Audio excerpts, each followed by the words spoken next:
Maswerteng gabi po mga ka-STL. Narito na po ang resulta ng STL Isabela para sa araw na to, second draw. August 17, 2025, araw ng linggo. Naway ang mga natayaan niyo po mga numero kanina ay manalo nawa ngayong gabing ito, 7 p.m. Kaya't kunin niyo na po ang inyong mga ticket. Narito na po ang resulta.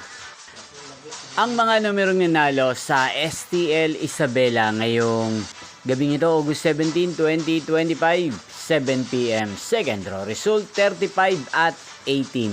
In exact order again, 35 at 18. At ngayong gabing ito sa STL Isabela, atin pong i-shoutout si Ate Nora ng Isabela. Shoutout po sa inyo Ate Nora, sana po ay nasa maayos kayong kalagayan. Inyo pong napanood ang resulta ng STL Isabela sa channel na to, Roderick Hernandez TV. Maraming salamat po sa panonood nyo sa aking channel. Magkita-kita pong muli tayo bukas ng 1:00 ng hapon.